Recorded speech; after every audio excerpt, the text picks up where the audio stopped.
Hi, my name is Ndhlovu. I am the co-founder and CEO of Tuverl, a public transportation app that seeks to make public transportation cheaper and more accessible to commuters across African countries. Hi, Hope. How are you? I'm doing great. How are you? Good. You know what? Best name ever, Hope. Like, best name ever. So I remember I met you now. What's eh, 3 or 4 years ago? No, it was 2 years ago at Mass Was it Challenge. 2 years? Was it 2 years Yeah. ago? Wow, it just seems like it was like longer than that. And you this company. So I want to know. Tell me about who you are. Well, all right. So wait, where are you again? I'm actually in Zimbabwe right now, so I'm in Okay. Ndhlovu. Mm-hmm. Love it, love it, love it, love it. All right, so tell me about your journey to this point of when you own your company. So who are you? Where'd you come from? How were you raised? And how did you get to this point where you now are the CEO founder of this company? Yeah, so I grew up in Bulawayo, Zimbabwe, which is the second biggest city in Zimbabwe.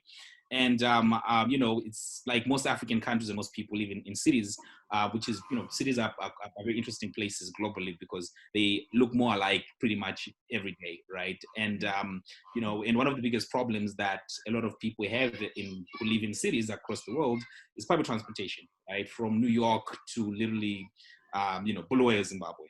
Right, so I grew up in Bulawayo, and I went to public high school before I went on to sort of do my undergrad at Harvard University. And I used to commute to public high school every day, right? And I was late to school almost every day due to inefficient public transportation. And I'm sure this is a very familiar story to people who live in cities. But what is unique about living in an African city is that the public transportation system, the public transportation systems of all African countries from Cape Town in South Africa to Cairo in Egypt are heavily privatized. But they're not run by big corporations or anything. They're run by small to medium enterprises whose buses and minibuses essentially drive without any schedules. So when you want to go anywhere in an African city, you pretty much wait at a bus stop for who knows how long. And then when you board the vehicle or the bus or the minibus or the rickshaw, there's simply no way of predicting how long it will take to get to where you need to get to. And it's not a traffic question. It's just because the driver can essentially park at the next bus stop for another 30, 40 minutes waiting for the vehicle to fill up. And it could take you, an hour to 2 hours to get to a place that would have otherwise took you 15 minutes to 20 minutes. So that was a very personal problem that I sort of experienced growing up. And I mean, to think about it as a high school student, but if you're late to school almost every day, it eats into your productive time. It eats into the amount of time you spend studying, or sort of when you're going back home later in the afternoon, it also eats on the amount of time you can spend doing homework. So this particular problem essentially affects a lot of students academically as well. It affects a lot of people who work on a daily basis. So how's that related to Tuverl? So when I was in the USA, I took a social entrepreneurship class, and there's classes at some of these Ivy League schools. You're sort of made to rethink or to go through the trauma, the trauma of your life. Like, what was the thing that really bothered you the most, and try to think about ways to solve it. And to me, I think public transportation or inefficient public transportation really stuck with me. And that's when I sort of started thinking about ways of how to best actually solve this problem. At first, we're thinking about sort of a GPS tracking device for public transportation vehicles, but we eventually, so by the time when I graduated, that's when I sort of the whole idea really sort of came full circle, and that's when we came up with Tuverl. And we decided, let's build an app that actually helps people get to where they need to get to as quickly as possible using public transportation. When you were in the States going to school, when you first got here, what did you even think about the transportation here in comparison to home? And what was the biggest aha moment of what works here? Because, for the people here, we don't think our transportation works very well. And yet, when you're in Africa, you're like, no, I have a story. So what was that moment of watching and seeing that basically created this company for you? Yeah, so I mean, it was a crazy moment really, because I remember the first time I landed in the USA. We landed at Washington Jules Airport in Washington, D.C., and then we took a connecting flight to Boston. And when you drop off the Boston to Logan Airport in Boston, Silver Line, right? So to me, it was pretty surreal, right? Like, this is the first world. Everything looked pretty efficient in a sense, right? Like, even the way people sat in buses, like, it was just very different, right? And then the first time I used the T, so from the Silver Line, use the subway. So I mean, everything was just very, when you're coming from, a developing country into the first world, everything looks perfect, right? Yeah, well, it's perfect until you actually stay there for about a year.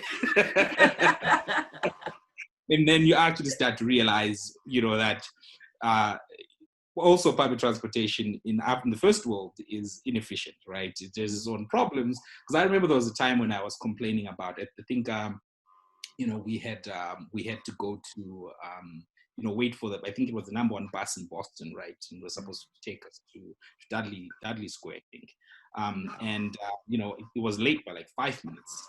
I almost went crazy, right? Like I think when you're most conditioned to sort of like run on time, right? Like, you have a meeting at a certain given time, you need to be there on time. Well, in African countries, it's not really like that. I think there's this whole concept called African time, and it's really absurd when you start to think about it. It's essentially, a whole society being conditioned to being late, right? And part of the reason is that, people have come to accept that even if you have a wedding scheduled at 8 a.m., people are going to show up at 9. And I know this. Oh my God. I'm being Caribbean. We have Caribbean time and Caribbean invitations. So whenever I get a family invitation, I always ask them, like, is this the American, is this the American one or is this the Caribbean one? Because our difference, and it's literally one of those moments where people are like, why is it the case? Why are you always late? I go, it's not the late part. It's just people are very relaxed. And they're like, I'm so relaxed. I'm looking forward to this celebration. It's not the concept of being rude. It's just like, we're very relaxed. And when we're in America, we're like rushing. And so that whole entire essence of being relaxed is so erased from the concept of the way that we were raised. So I think it's funny when you say African time, because I think that everyone can actually associate Caribbean time, African time, Asian time. Like, everyone has their like times of when we're going to show up. Exactly.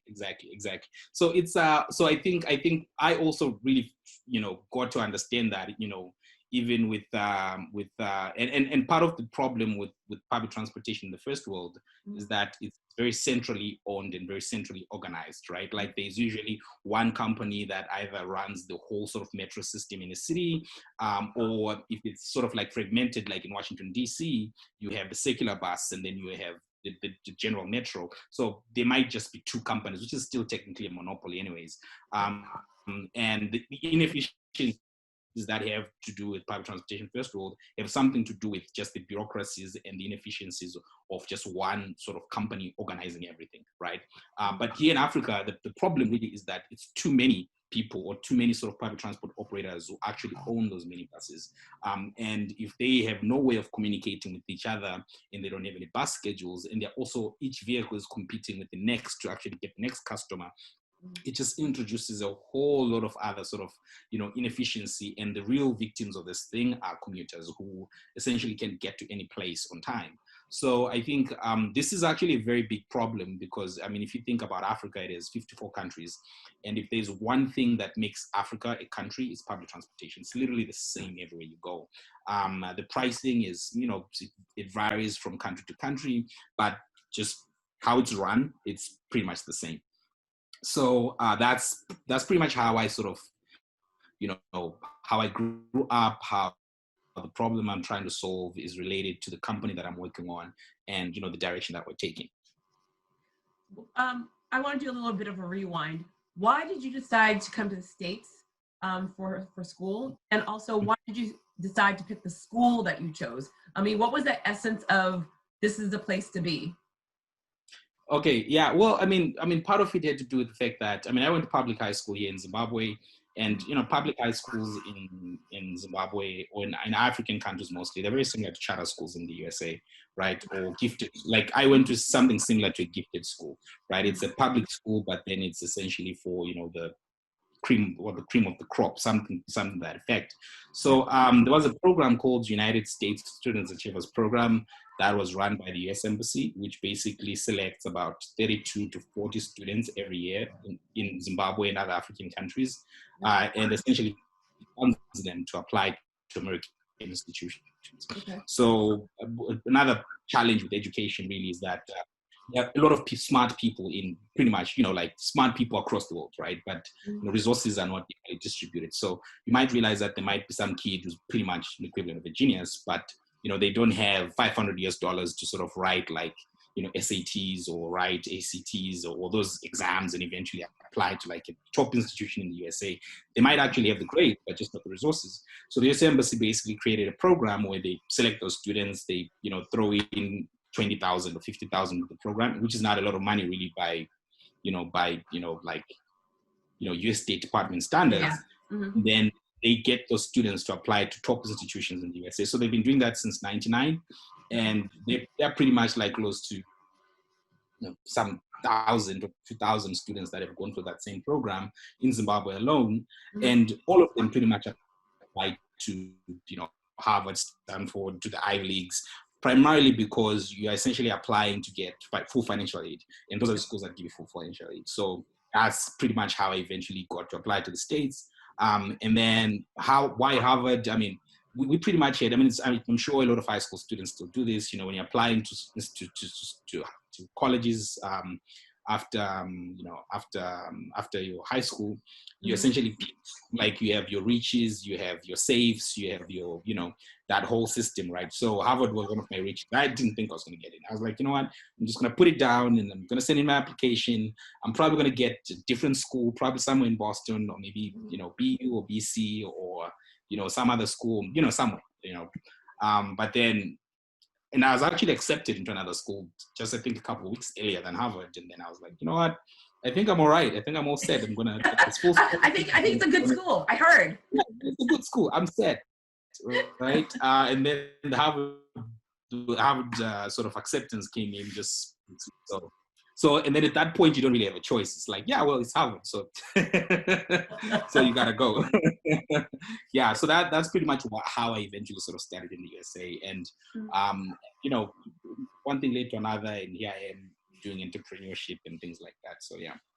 So was it, I mean, so most people go to Harvard, they usually go for business, obviously, but not to be an entrepreneur, not to be a startup, to work at the big corporate 500, the Fortune 500 companies is usually the most people's goals. How did you pivot into the world of entrepreneurship? Because it's something that Harvard is not known for. I mean, although they have the Harvard iLab, but it's not known for globally, as in, I'm going to go to Harvard and I'm going to be an entrepreneur. It's known for, yes, I'm going to be in business without a doubt. So why did you decide to go that route? Because now you're brilliant, you're gifted, you got into Harvard, and you're going to be an entrepreneur. What was that moment of this is what I'm going to do? But also, what did your family and your friends think after you had this experience at Harvard? Okay, so I mean, the first part was that I didn't go into Harvard thinking I was going to do business or entrepreneurship at all. I got in saying, you know what, I'm going to do engineering. And what's going to happen is most likely right after engineering, I'm probably going to do my master's or I'm going to do a PhD or something along those lines. The generic, I'm a science person, I'm going to do STEM related things, right? But then I think what eventually happens is that as you're taking a lot of courses, and this is part of maybe growing up in a developing country, right? Is that while you are sort of a science person, right? There's this whole other thing about, development economics and things like that. And then Harvard also being a liberal arts school, even if you do hardcore engineering, you still take 1 or 2 philosophy classes. You'll still take an elective in aesthetic and interpretive understanding. I don't even know what that is, but but there are all these things that you eventually take, and I think that liberate that sort of like leeway to study other things that have nothing to do with sort of my primary business, which was engineering, sort of gave me the sort of the tools and the skills to say, you know what, while I want to continue to do engineering, I think there's no point in doing engineering for the sake of engineering. I think if you sort of use technical skills or your technical skills to sort of solve developmental issues where you come from, particularly, I think it means something. And while eventually working at companies like Facebook or Google was a bit enticing, it really didn't sort of speak to who I am and where I come from, right? Mhm. I sort of left home going to Harvard so that when I get whatever skills I get, even if it means doing my master's or PhD, do something that is relevant to where I come from, right? Which is Zimbabwe, which is Africa, which is developing countries, right? So, so I was like, okay, so let's do this whole app thing. And then I think the first time when I was thinking about building, when we think about building Tuverl, we're not really thinking about it from the entrepreneurship side of things. We're mostly thinking about the technical details of what, engineers, right? Like, oh yeah, this will look like this. We have this functionality. There's GPS. It does A, B, C, and D. But then I think later on, we start thinking about, how to make your business sustainable in of itself. That's when you actually have to sort of really think about, the business side of things. And I think doing the different sort of accelerator programs right after graduating sort of really helped me think through how to actually, create a business rather than just creating a product, right? And eventually how to create things and how to create products that people actually want to use rather than just creating fancy products that are cool but not really useful. What has the pandemic done for you and your business? I mean, how has it affected your team? How has it affected the way that you are advancing? And I mean, because you're getting a lot of attention for what you're doing. I mean, I'm seeing you're winning competitions. You're winning, like you're getting a lot of VCs and angels, investors like paying attention to you. What has the pandemic done in regards of your growth? This is actually crazy. So I think, so this year, 2020, like moving from 2019 to 2020, this was supposed to be our year, right? And that, and coronavirus is threw all of that out of the window. But not entirely, but I think that's where we were. So we had, so we launched a public beta in January this year. And then we had a full product launch that was due for, I think it was late April. We're supposed to sort of, launch it concurrently with the Zimbabwe International Trade Fair that happens in Ndhlovu. It's like this massive, conference that happens here. We literally had it all figured out from the finances of how we're going to do that to, the objectives. You have board meetings and you're writing. Like, it's funny sometimes I look at the minutes from our board meetings and I'm like, yeah, it's crazy that like just 3 months later, it's the exact opposite. But I think how Tuverl was affected by coronavirus I think when I'm looking at it right now, in retrospect, not really in retrospect, because we're still really in the, sort of at the center of the pandemic in a sense, is that we're transportation service, right?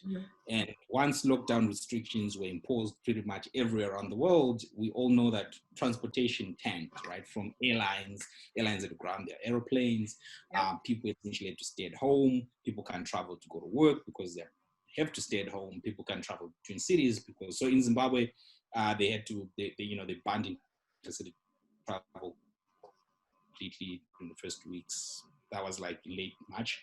And they also said everybody should stay at home. So public transportation is essentially for essential stuff, but it's not any type of public transportation. They basically banned all informal public transportation, and now there's just like one sort of entity, like a government-owned entity that runs it.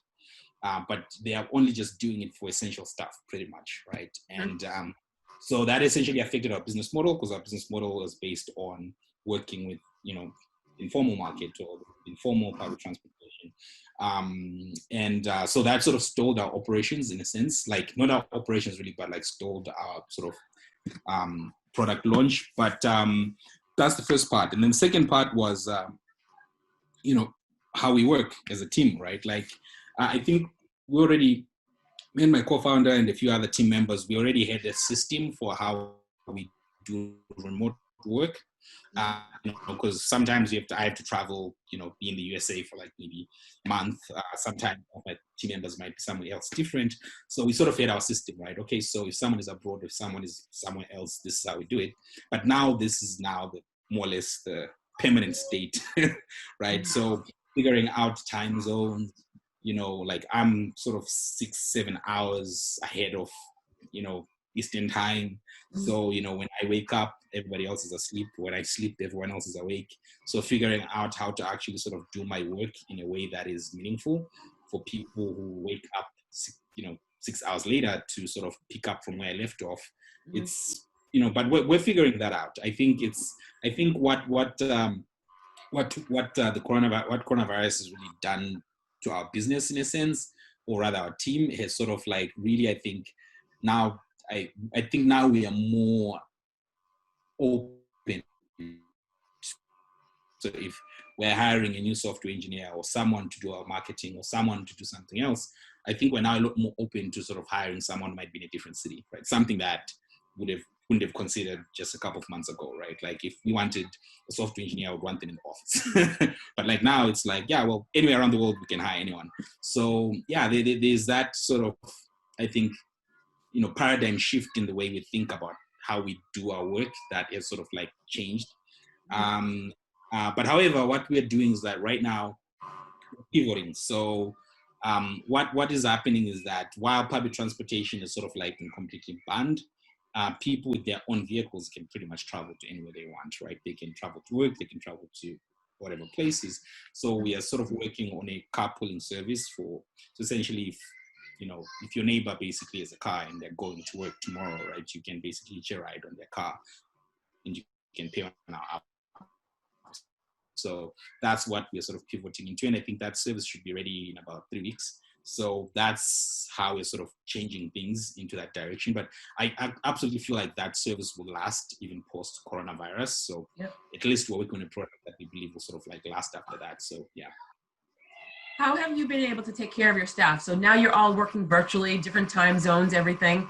Amy, with my clients, I start my day at 4 a.m. because I have so many people that are in the Middle East. I have so many people that are in Japan. So I work early. I start my day early, but I end later because as long as I get at least till 2 o'clock, I have the US time as well. So your team everywhere, how are you not only making sure that you're checking in on them, making sure that they're being very productive during this time, but making sure they're happy? Because when you're together, you're able to see, work, and get motivated, but now you're not. So as the leader of the ship, how are you doing this?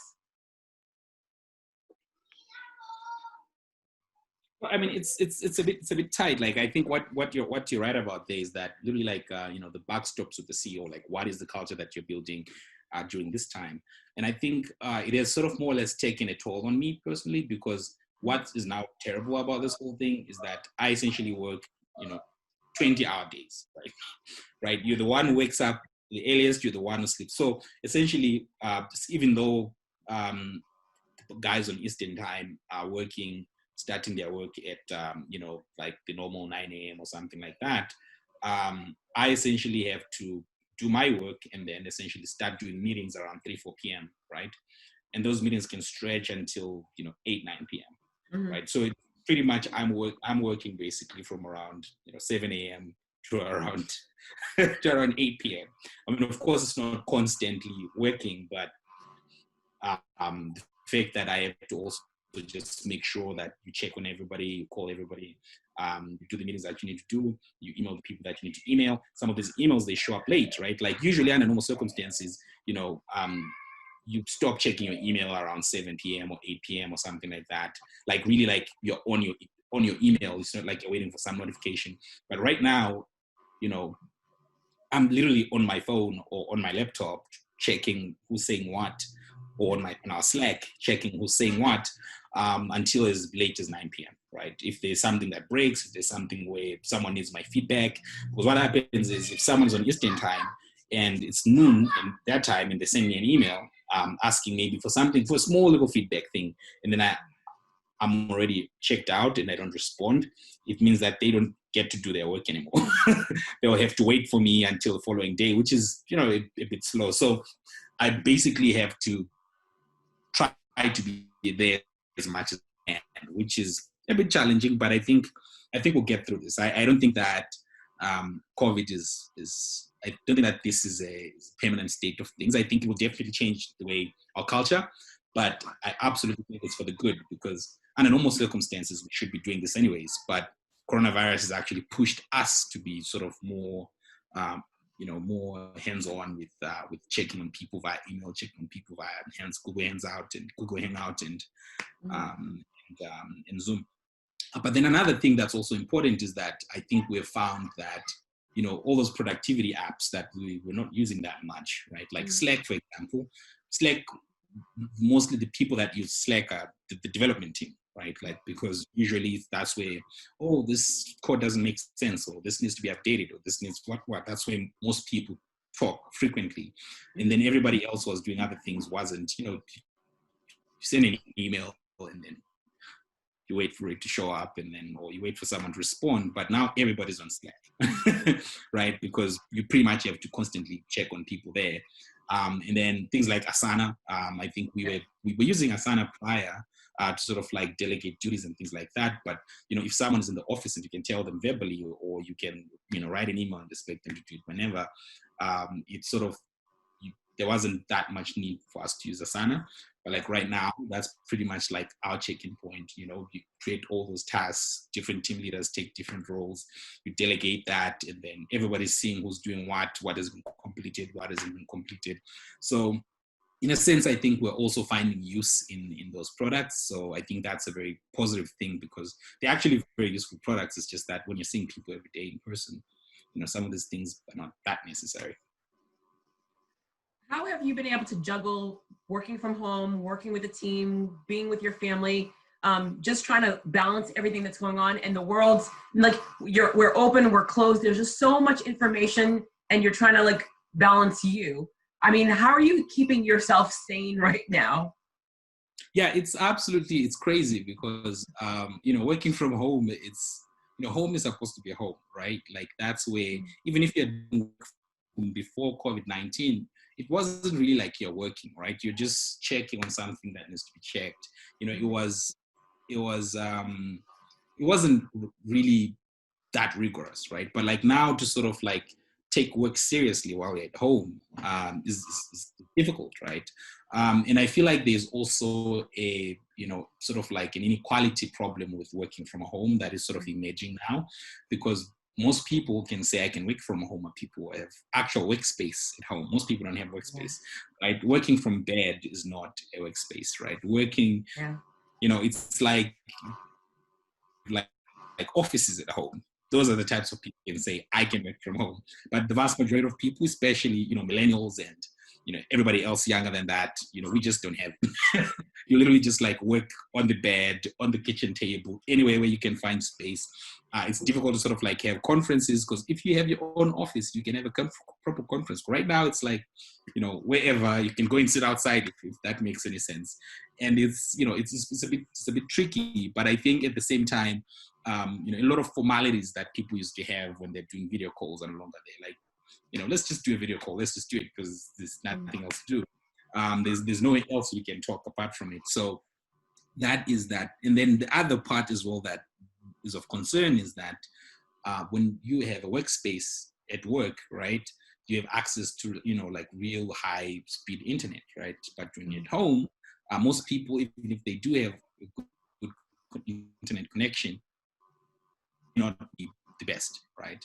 And then, of course, we haven't experienced this, but some companies also, they have their own intranets. There's a whole security thing when you're at work, when you're at the office, right? But then when you're at home, you don't have access to that computer network or something like that. So all of those things are sort of like popping up now, and beginning to see, okay, so maybe everybody deserves to have the internet, or maybe we should just, make internet similar to water, right? It should be, everybody should have good quality internet, right? So I think while we're seeing all of those things come up, I do not think that there's a very fast remedy anyways. Mm-hmm. So we just, if you work with whatever internet you have, and that's just it. It's funny because like, as you were saying that, the internet was going in and out. I'm like, I go, well, look at that. That's a perfect example right there. Yep. In a perfect world, we get a vaccination and everything starts to open up again. What does your first day look like? Sorry, could you repeat that? I didn't get it. Yep. In a perfect world, we get a vaccination and we get to open up. The world opens up again, but it's our new normal. What does your first day look like? So I think our first day basically, yeah, that's actually a pretty intriguing question. I think our first day will be sort of getting in touch with our public transport operators, those informal market. I think we had a good number that we're working with in our pilot, and we sort of like just been talking to them through sort of like WhatsApp and things like that. But I think our first day of work, when things get back to normal, is sort of getting back to sort of talking to them in person again, re-signing or adjusting some of the contracts that we had with them, about how long we're going to be working with them in the first couple of months and things like that. So there's that. I think the most important part is working on those relationships built that have sort of like been affected by coronavirus. Because I feel like our entire business is based on working with public transport operators and making sure that we have very good relations with them. And then, the rest is the product. We're working on product at the moment. I don't believe that product is going to be the most important thing, because I think, maybe having a big meeting and catching up on people as well, just making sure everyone is fine, everyone is safe. I think the first few days will just be about reconnecting more so than plowing ahead and doing work. I think there's just so much that has just been affected by coronavirus, and I think it's mostly relationships. I think that is something that we definitely need to sort of work on in the first few weeks before we get down to business. My last question for you. If you had a personal or professional ask, both personal and professional ask of anyone that's watching you right now, what would you ask the world? So I think at the moment we're currently fundraising. So that is, startups, that's always sort of one of the things we are always doing. So we're fundraising, we're sort of looking for trying to raise a pre-seed round of $250,000. And I think that will sort of like help us finance our operations for the next sort of 18 months, which is pretty good. But I think we're in that phase where our product is out and we're just trying to get user growth. Most of that money will go into marketing and sort of, customer acquisition and things like that. So I think that is sort of where we are at right now. And that is the one ask that I sort of like would have to someone watching. Well, that was a professional, but what about your personal ask? Okay, well, a personal ask, well, interesting. I think, yeah, that the tough questions by Jodi. Yeah, I feel like as an entrepreneur for the last, I think, 2 years since I've been working on Tuverl, the last question was, what do I want? It's always what do I need from somebody else, or what can I do for somebody else? But never. I think a personal ask. I think if it's definitely one of our customers or something like that, I think what you can do for us is go to our website, www.tuverl.com, read through our blog. We have some interesting stories coming up, or actually we do have interesting stories on there right now about how public transportation is affecting transportation in African countries and in Zimbabwe in particular, and how we can actually come out of this. So one of the things that we're doing is that we're not just sitting and waiting. We're also curating what's actually happening out here, how it's actually affecting people's lives, especially with regards to traveling, and how sort of different stakeholders, from individuals to companies to operators to stakeholders like the government, for example, can chip in and help out. So I think if people have something to contribute, they can send us an email or something like that. Beautiful. I love what you're doing. I mean, I love that you're true to who you are. I as everyone knows, if I'm working with you as a startup or a business, I'm a tough person. I mean, I'm happy-go-lucky. That's a Jodi. When it's work, it's work. I go, and everyone said, like, be prepared. If it's work, she's going to have you like thinking outside of the box, and she will challenge you. And so I love that you have grown so much, and you continue to push the envelope, and you continue to ask for much more in regards of, this is my pain point, this is what I'm going to solve, and I can't do that without you. And so I love the fact that you are growing, building your team, and just making sure that I am going to make this mission my pain point. I'm going to solve my pain point, and I'm going to do it the best way possible. And I'm going to do it on a global level, which I'm so proud of you for doing that. Yeah, thank you, Jodi. Thank you. Always, like, I think you're sort of like one of our early supporters. You know, when you're at that point when you're not sure what you're saying makes sense, and you sort of like really helped us actually make it make sense. So yeah, thank you for that. All right, my last question is: you went to Harvard, but you're wearing Michigan Entrepreneur. What is it? What's the shirt? What's that all about? So what was funny was I actually had a talk at Michigan and they gave me this T-shirt. So that's what happens. People from Harvard do talks at different schools. It's a thing. I did a talk in earlier this year at Harvard, and I got swag too. So just want you to know, I'm all about supporting a lot of different places that support me. So yes, I totally understand that. But I know he didn't go to Michigan, but he's wearing a Michigan. So I just wanted to double check on that one. Thank you. Oh, my friend, thank you so very much for taking time. I mean, I know it's late for you, so I do really appreciate that you're taking time and just to talk. I want to tell people how many amazing small businesses around the world are doing things despite COVID. And so despite everything that's happening around the world, we are still working very hard to make the world better. So I really do appreciate that you took the time out of your day just to talk to me. Okay. Thank you, Jodi.